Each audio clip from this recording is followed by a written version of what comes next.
Hello friends, welcome to Balayya talkies. ఈరోజు మనం తమిళనాడులోని తిరుచికి దగ్గరలో ఉన్న ఎరుంబీశ్వర్ దేవాలయం చూద్దాం.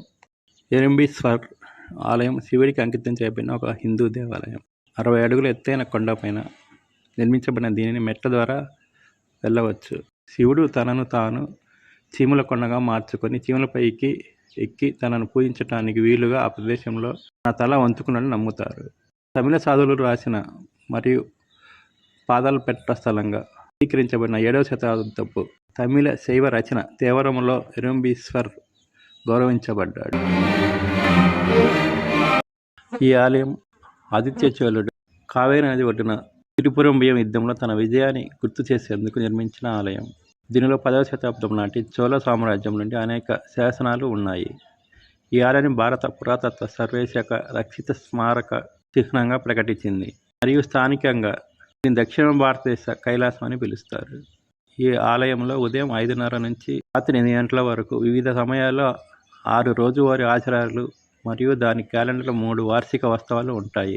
వార్షిక బ్రహ్మోత్సవం ప్రధాన పండుగ. ఈ బ్రహ్మోత్సవానికి దూర ప్రాంతాల నుండి వేలాది మంది భక్తులు హాజరవుతారు.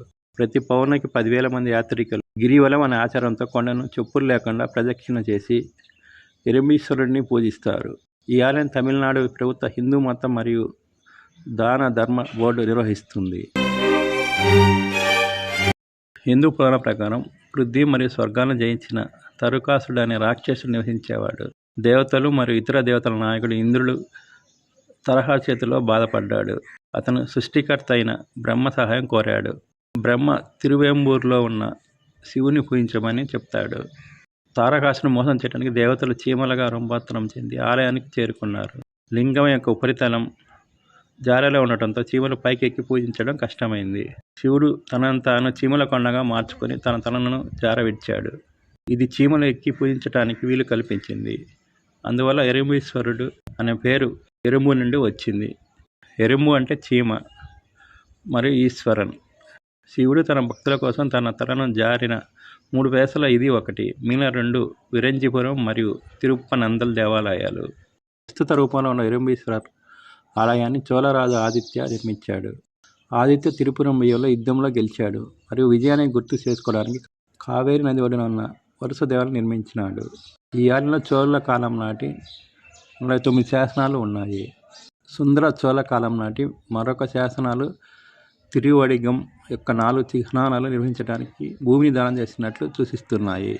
ఒక మహిళ దేవతకు 10 కలంచు బంగారాన్ని విరాళంగా ఇచ్చినట్లు వివరించబడింది. మాలిక్ కాపర్ తన దక్షిణ భారత దండయాత్రలో జయించలేని ఏకైక ఆలయం ఈ దేవాలయమే అని చెబుతారు. ఆలయం శాసనాల కారణంగా ఈ ఆలయం భారత పురావస్తు సర్వే యొక్క ప్రకటించబడిన స్మారక చిహ్నంగా ఉంది. 1752లో బ్రిటిష్ మరియు ఫ్రెంచ్ మధ్య జరిగిన యుద్ధంలో ఈ ఆలయం ఫ్రెంచ్ దళాలకు పదాతి దళంగా పనిచేసింది. ఆధునిక కాలంలో ఈ ఆలయాన్ని తమిళనాడు ప్రభుత్వం హిందూ మత మరియు ఎండోమెంట్ బోర్డు నిర్వహిస్తుంది.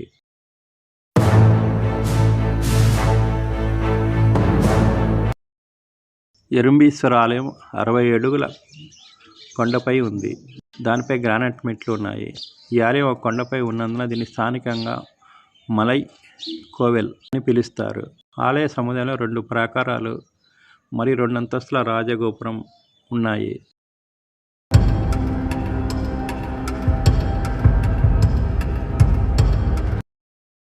విద్యా మందిరం తూర్పుముఖంగా ఉంది మరియు మట్టి దిబ్బలతో చేసిన లింగ రూపంలో ఎరుంబీశ్వర్ విగ్రహం కలిగి ఉంది. గ్రానైట్ చిత్రాలు గణేశుడు, మురుగన్, నంది మరియు నవగ్రహాలు గర్భగుడికి దారితీసే హాల్లో ఉన్నాయి.